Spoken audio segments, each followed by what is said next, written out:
కథావాణికి స్వాగతం. కథాభిమానులందరికీ నమస్కారం అండి. నేను డాక్టర్ శ్రీమతి కొఠారి వాణి చలపతిరావుని. ఈరోజు మీకు నేను వేదన అనే కథను వినిపించబోతున్నాను. నేను రచించి నా స్వరంతో వినిపిస్తున్న ఈ కథ పేరు వేదన. కన్ను తెరిస్తే జననం, కన్ను మూస్తే మరణం, రెప్పపాటు ఈ జీవితం అన్నాడు ఒక కవి. నాకేమనిపిస్తోందంటే ఆ కన్ను తెరవటానికి ముందు మనిషికి ఎంతటి గర్భస్థ వేదన, కన్ను మూయటానికి ముందు ఎంతో మరణ వేదన.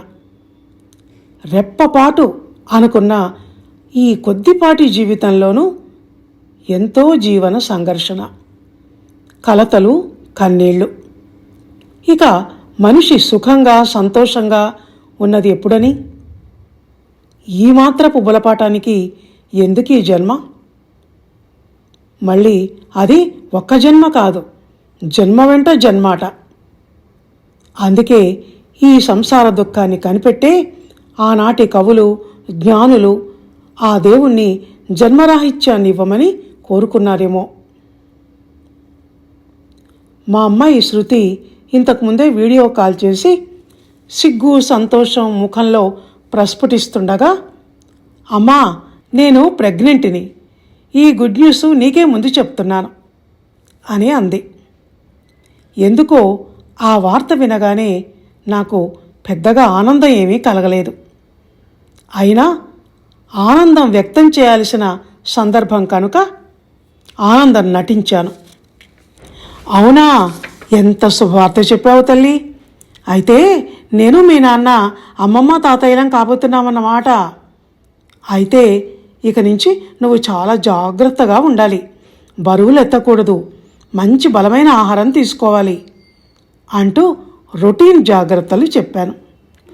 అలా 10 నిమిషాలు ఫోన్లో మాట్లాడి పెట్టేశాక ఎంత బాగా నటించాను అని అనుకొని అంతలోనే నేనే అనేంటి, చాలామంది చాలా సందర్భాలలో ఇలా నటిస్తూనే ఉంటారు.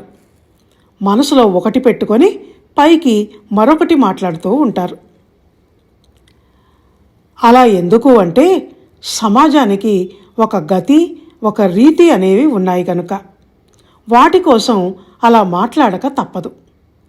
అందరూ నడిచే దారిన కాక నా ఇష్టమైన దారిలో నేను నడుస్తాను అంటే సమాజం ఊరుకోదు. కుటుంబ సభ్యుల మనోభావాలు దెబ్బతింటాయి. నువ్వేం తల్లివి అన్నట్టు చూస్తారు. కానీ మనసు అలా కాదు. అది స్వేచ్ఛను కోరుకుంటుంది. తనకిష్టమైన పద్ధతిలో తన ఆలోచనలకు అనుగుణంగా నడవాలని కోరుకుంటుంది. తను నమ్మిన సిద్ధాంతాలు, జీవితం పట్ల తన అభిప్రాయాలు, నమ్మకాలు తనవి అనుకొని ఆ ధోరణిలోనే ఆలోచిస్తుంది. కానీ అవి ఆలోచనలకే పరిమితం. వాటిని అక్కడే మనస్థాపితం చేయాలి, పైకి అనకూడదు. ఎందుకంటే మాటలే మనం ఏంటో ఎదుటి వాళ్లకు తెలియచెప్పేవి. లోపలి ఆలోచనలు బయటికి కనిపించేవి కావు గనక ఎవ్వరూ వాటిని పట్టించుకోరు. శృతి గర్భవతి అంటే దాని కడుపులో ఒక ప్రాణి ఏ బిందు రూపంలోనో ప్రాణం పోసుకుంది. 9 నెలల గర్భస్థ నరకం ఇప్పుడే ప్రారంభమైంది. పిండం పెరిగి పెద్దవుతున్న కొద్దీ కళ్ళు, ముక్కు, చెవులు, నోరు, కాళ్ళు, చేతులు దానికి మొలుస్తున్న కొద్దీ కదలికలు ప్రారంభమైనప్పటి నుంచి చీకటి గుహలాంటి ఆ ఇరుకు గర్భసంచిలో మలమూత్రాలు ఉమ్మనీరులో తేలియాడుతూ అబ్బా అనిపించి మొదలైంది జీవన పోరాటం అని అనిపిస్తుంది. 9 నెలల తర్వాత పురిటి నొప్పులతో తల్లికి జీవన్మరణ యుద్ధమైతే ఆ పసిగుడ్డుకు గర్భద్వారం దాటి బయటపడటం తొలి జీవన పోరాటం. అందుకే అన్నది పుడుతూనే మొదలవుతుంది జీవన వేదన అని అనుకున్నాను నాలోనే నేను నా ఆలోచనల్లో ఉండగా అమ్మ ఫోన్ చేసింది. సరోజిని, ఏం చేస్తున్నావే అంటూ. అమ్మ నన్నెప్పుడు అలా పూర్తి పేరుతోనే పిలుస్తుంది. అమ్మకు ఆ రోజుల్లో స్వాతంత్ర సమర పోరాటంలో పాల్గొన్న సరోజిని నాయుడు అంటే ఇష్టం ఉండేదట. అందుకని నేను తనంతట దాన్ని కావాలని నాకు ఆ పేరు పెట్టింది. నాకు జీవన పోరాటంతోనే సరిపోతోంది, ఇక దేశ పోరాటం ఏం చేస్తాను? అలా అని దేశ పోరాటాలు చేసే వాళ్లకు జీవన పోరాటాలు ఉండవని కాదు. అది పుడుతూనే మొదలవుతుంది ఎవరికైనా. శృతి కడుపుతో ఉందట కదా, ఇందాక ఫోన్ చేసి చెప్పింది. నీ వంశాభివృద్ధి అవుతోందంటే నాకు చాలా సంతోషంగా ఉంది.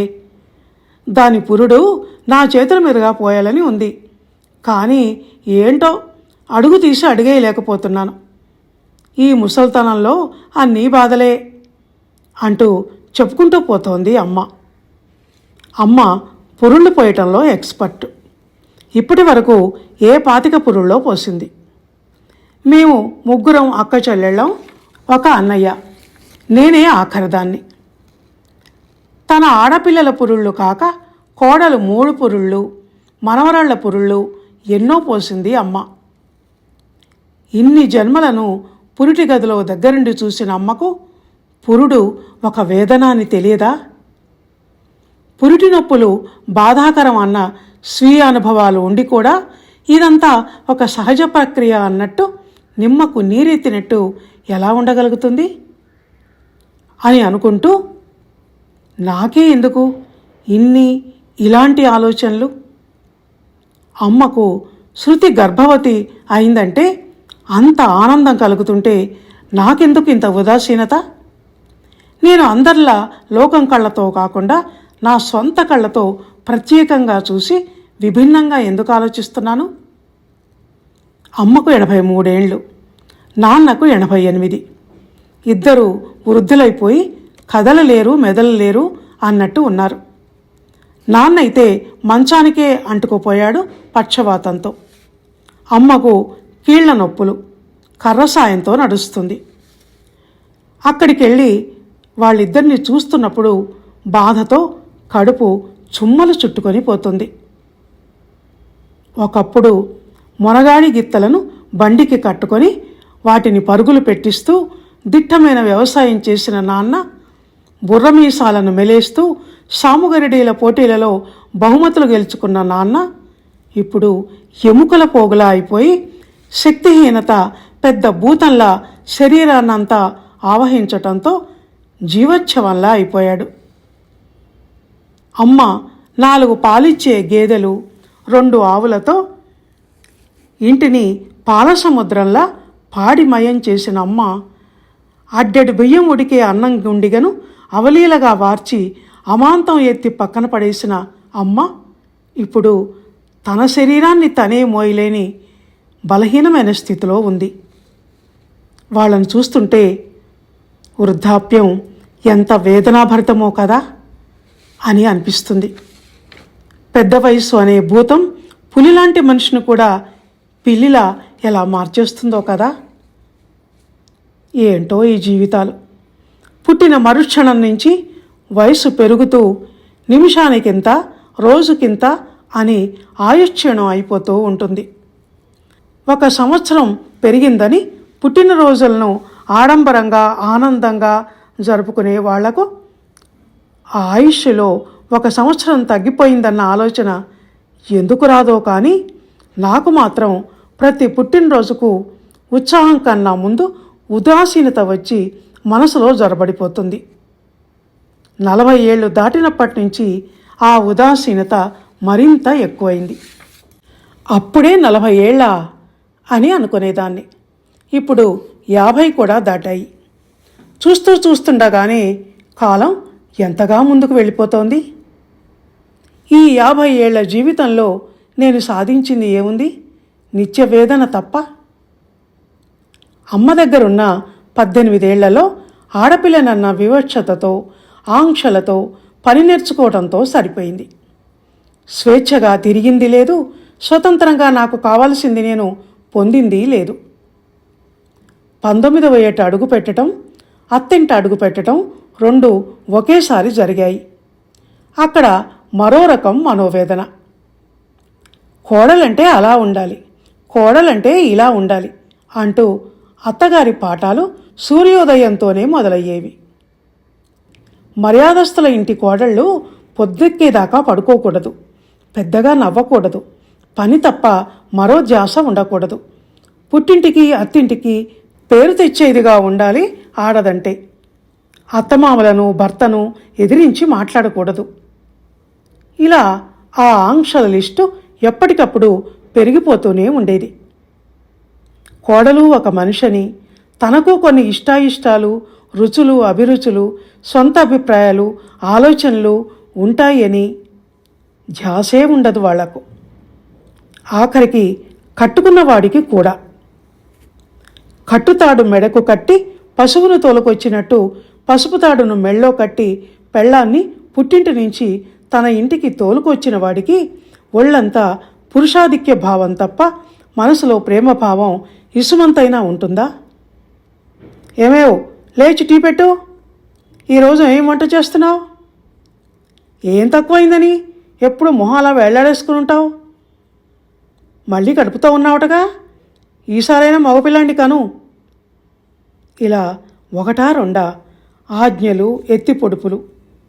మగవాడికి భార్య ఎప్పుడు మనసు లేని మరబొమ్మలా, స్విచ్ వేస్తే తిరిగే మిషన్లానే ఎందుకు కనపడుతుందో అర్థం కాదు. అర్థం కాకపోయినా ఎవరిని అడగలేని ప్రశ్న గనుక నాలో నేనే కుమిలిపోతూ అస్తిత్వం కోసం ఆరాటపడేదాన్ని. గుర్తింపు కోసం మౌన పోరాటం చేసేదాన్ని. స్త్రీ మింగలేని కక్కలేని అంతఃసంఘర్షణతో రాను రాను జీవితం ఎంత వేదనాభరితం అవుతుందో కదా. నా జీవితం అలాగే గడిచింది. నాకు అలాంటి వేదన అయితే మరెందరికో మరో రకం వేదనలు. మనిషికో రకం. తినటానికి తిండి లేని వాళ్ళు, కట్టుకోవటానికి బట్టలేని వాళ్ళు, ఉండటానికి పైకప్పు లేక ఫుట్పాత్ల మీద బతుకులు వెళ్లదీస్తున్న వాళ్ళు, వాళ్ళది మరో రకం జీవన వేదన. బతుకే భారమైన వాళ్ళు రోడ్డు పక్కన రాళ్లు కొట్టి, బండ్లు లాగి, బరువులు మోసి, రోజంతా చెమటోడ్చి కష్టపడితే సాయంత్రానికి దొరికేవి కూలి డబ్బులు. చాలీ చాలని తిండి, అలసిన శరీరాలకు సుఖమెరుగని నిద్రలు, మళ్ళీ తెల్లవారటం ఆలస్యం, మొదలవుతుంది బతుకు పోరాటం. అనుకుంటాను రోజు మా ఇంటికి కనుచూపు మేరలో ఓ ఖాళీ జాగాలో గుడిసెలు వేసుకుని బతుకు నీడిస్తున్న బీదా బిక్కీని చూస్తూ. ఎందుకు జన్మించినట్టు? ఏం బావుకుందామని? బతుకు వేదనను జీవితమంతా గుండెల మీద మోయటానికా? కష్టజీవుల బతుకులకు బతుకంతా అలా కష్టంతో గడవాల్సిందే. ఉన్నట్టుండి ఏ అద్భుతాలు జరిగి వాళ్ళ బతుకులు బాగుపడవు. అవన్నీ కొద్దో గొప్ప అయినా జరిగేది ఉన్నవాడి జీవితంలోనే. అనుకుంటుంటే నా మనసంతా భారమై ఆలోచనల తీవ్రతతో తలనొప్పి వస్తున్నట్టు అనిపించింది. నాకే ఎందుకు ఈ ఆలోచనలు? ఈ లోకంలో ఎటు చూసినా వేదన నాకే కనిపిస్తుంది ఎందుకు? శ్లేష్మంలోని ఈగల్లా జనమంతా ఆ కష్టాల్లోనే కొట్టుమిట్టాడుతూ, అందులోనే పడుతూ లేస్తూ, బయటకు రావటానికి విఫల ప్రయత్నం చేస్తూ బతుకు పండి లాగిస్తున్నప్పుడు నాకే ఇలా ఎందుకు అన్న ఈ ఆలోచనలు ఎలాగోలా కళ్ళు మూసుకొని ఆయుష్ ఉన్నన్ని నాళ్ళు బతికేయ్యాక జీవితం పట్ల ఎందుకింతటి విశ్లేషణ? ఎందుకింతగా జీవితాన్ని తరచి తరచి చూడటం అవసరమా అని నన్ను నేను ప్రశ్నించుకున్నాను. ఎప్పట్లాగే ఆ రోజు సమాధానం రాదని తెలిసినా ప్రశ్న మాత్రం నన్ను నేను వేసుకోకుండా ఉండలేను. అదే నాలోని విచిత్రం. శృతి ప్రసవ వేదన పడుతోంది. బాధతో విలవిలలాడిపోతోంది. అబ్బా అమ్మా అంటూ కేకలు పెడుతోంది. అది చూడలేక నేను లేబర్ రూమ్ ముందు కాలుగాలిని పిల్లిలా అటూ ఇటూ తిరుగుతున్నాను. కాస్త ఓర్చుకో అమ్మా, ఆడపుడక పుట్టాక ఈ బాధ తప్పదు. నువ్వెంత వేదన పడుతున్నావో బయటికి రావటానికి నీ బిడ్డ కూడా లోపల అంతే వేదన పడుతుంటుంది అంటున్న నర్సు మాటలు సగం వేసి ఉన్న తలుపులో నుంచి నాకు వినిపిస్తున్నాయి. మాది పెద్ద సిటీ ఏం కాదు, చిన్న పట్టణం. చిన్న చిన్న హాస్పిటల్సు, ప్రసూతి వైద్యశాలలు ఉంటాయి.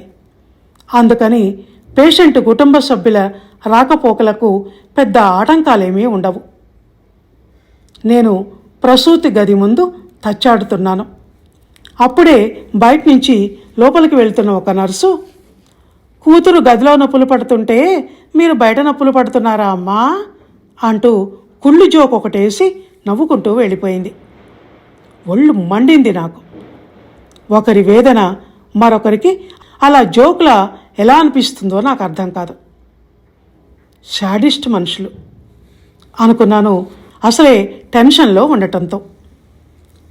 లోపల నుంచి శృతి కేకలు తారస్థాయిని అందుకుంటున్నాయి. ఒక జీవి మరొక జీవికి జన్మనివ్వటంలో ఎంత బాధ ఉంటుందో కదా.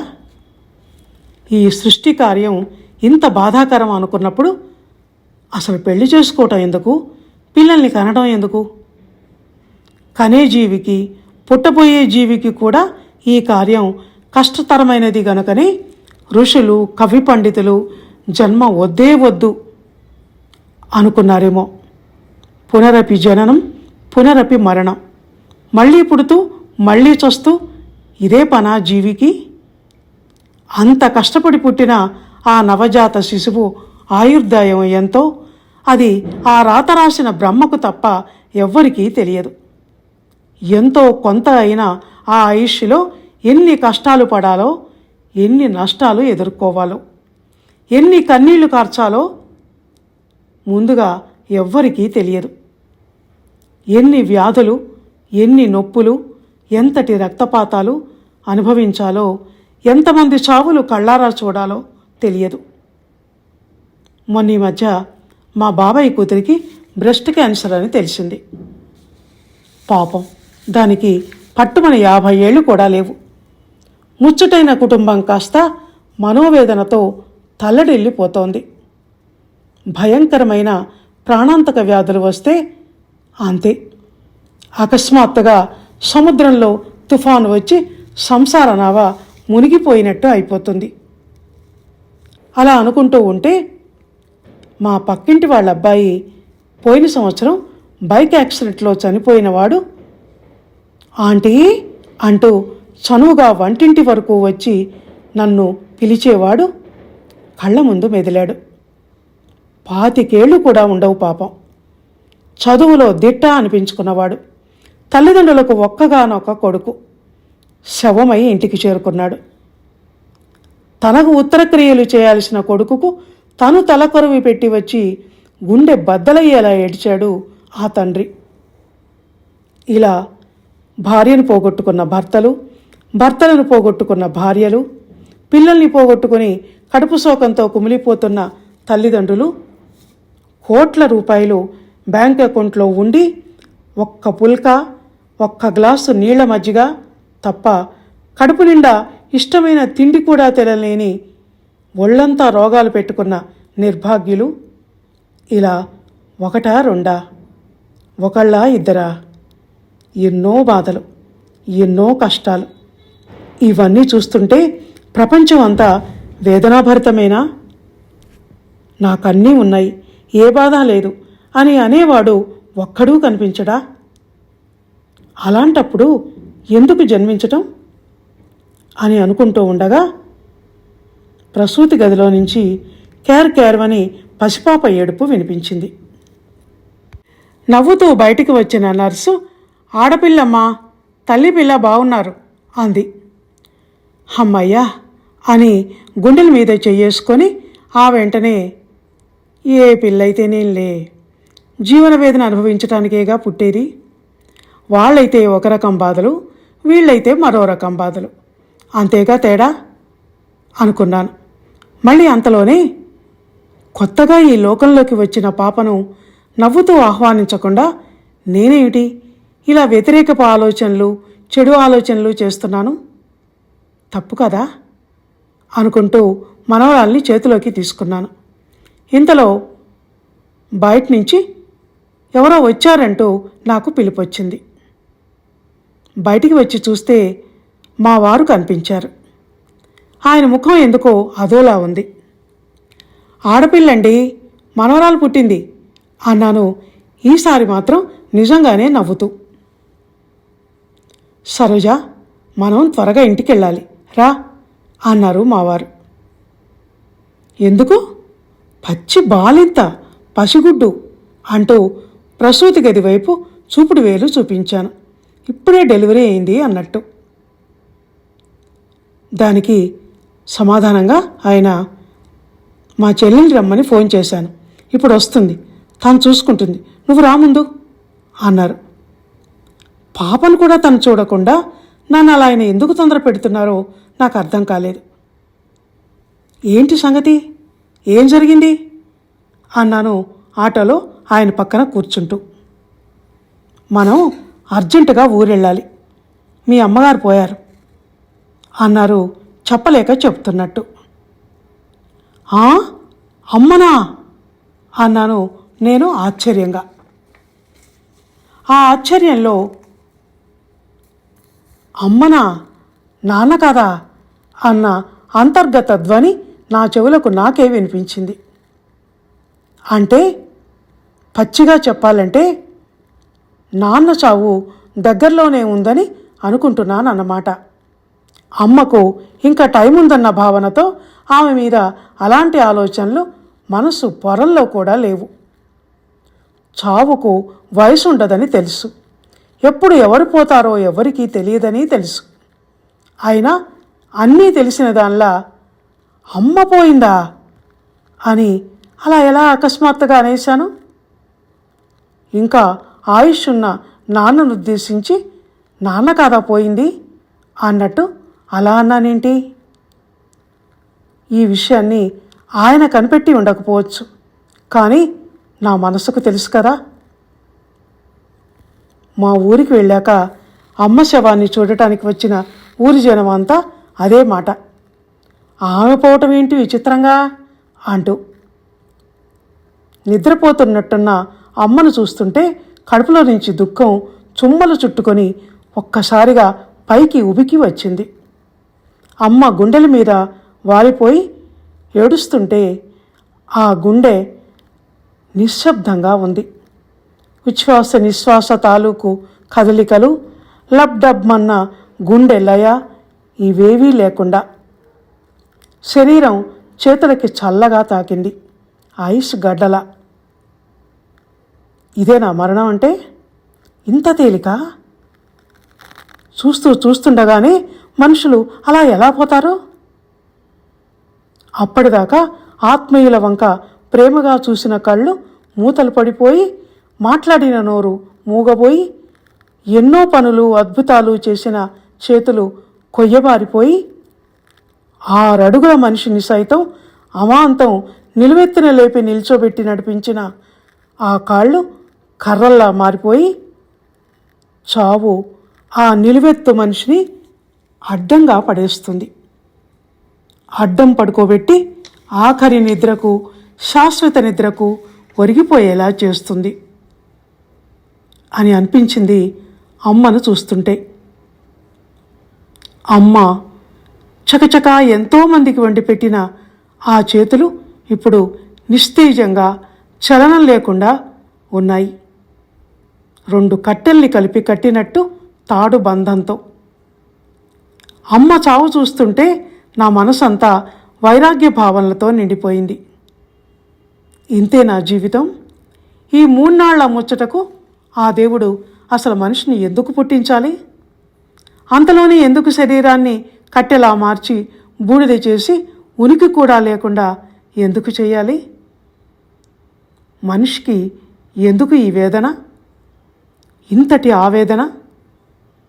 3 నాళ్ల ముచ్చట అయిన ఈ మాత్రపు బతుకులో కూడా ఎందుకిన్ని కష్టాలు పెట్టాలి? ఆ దేవుడి లీల ఇక ఎప్పటికీ ఎవ్వరికీ అర్థం కాని చిక్కు ప్రశ్ననా అని అనుకుంటూ ఉండగా ఎవరో ఇద్దరు ఆడవాళ్ళు మాట్లాడుకుంటున్న మాటలు నా చెవిలో పడ్డాయి. సరోజనమ్మ గారికి ఇవాళే మనవరాలు పుట్టిందట అంటోంది ఒక ఆవిడ. ఇంకేం మరి, అయితే పెద్దమ్మగారు మళ్ళీ పుట్టింది. ఇక్కడ ప్రాణం ఇలా పోయింది, అక్కడ అలా ఒక ప్రాణం భూమి మీద పడింది అంటోంది మరొక ఆవిడ. పునరపి జననం అనుకున్నాను నేను ఆశ్చర్యంగా. ఇదండి వేదన కథ. విన్నారు కదా. ఇంతవరకు బరువెక్కిన గుండెలతో ఈ కథ విన్న మీ అందరికీ ధన్యవాదాలు. ఇవన్నీ జీవన వాస్తవాలు కదండి. ఈ కథ కనుక మీకు నచ్చినట్టయితే లైక్ చేయండి, షేర్ చేయండి, కామెంట్ చేయండి. ధన్యవాదాలు.